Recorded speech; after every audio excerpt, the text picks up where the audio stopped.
A Voyage to Lilliput, Chapter 2. After arriving in the tiny kingdom of Lilliput, Gulliver was finally allowed to stand up and look around. Everything seemed incredibly small.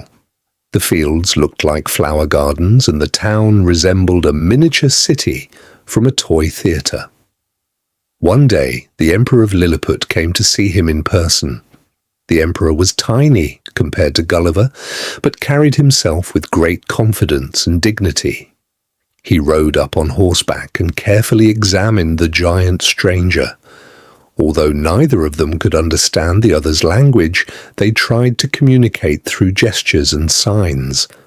The Emperor ordered large amounts of food and drink to be brought to Gulliver. What seemed like huge supplies to the Lilliputians amounted to only a few mouthfuls for him.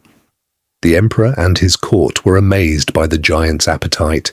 Soon, some mischievous citizens began shooting tiny arrows at Gulliver. Instead of becoming angry, he showed kindness. When several troublemakers were captured and brought to him, Gulliver pretended he might eat one of them, terrifying the poor man. Then, to everyone's surprise, he released them unharmed. This act of mercy greatly improved his reputation throughout the kingdom. As news of the giant spread, people came from all over the country to see him. The crowds became so large that the Emperor had to issue special rules to prevent people from neglecting their farms and businesses.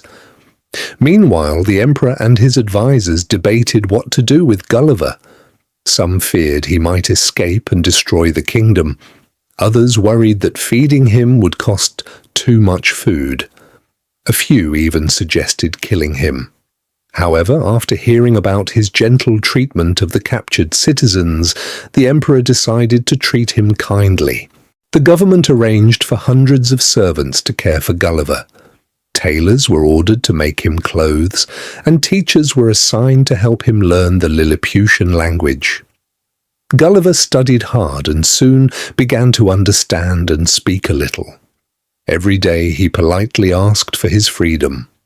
The Emperor told him that freedom would come only if he proved himself trustworthy and swore loyalty to the kingdom. Before making any decision, the Emperor ordered a complete search of Gulliver's belongings. 2 officials carefully inspected all his pockets and were astonished by what they found. Everyday items seemed mysterious and enormous to them.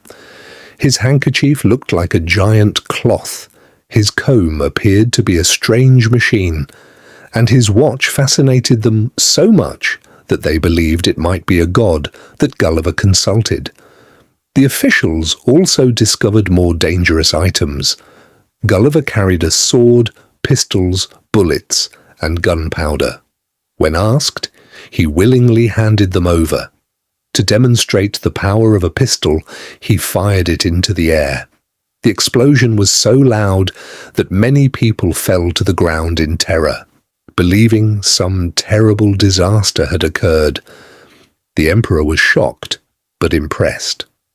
Gulliver surrendered his weapons peacefully, proving that he did not intend to harm anyone. Most of his possessions were eventually returned to him, though his weapons were stored safely by the government.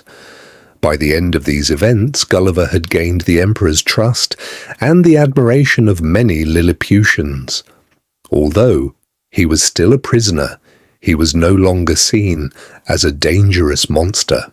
Instead, he was becoming an accepted and respected guest in the strange little kingdom of Lilliput.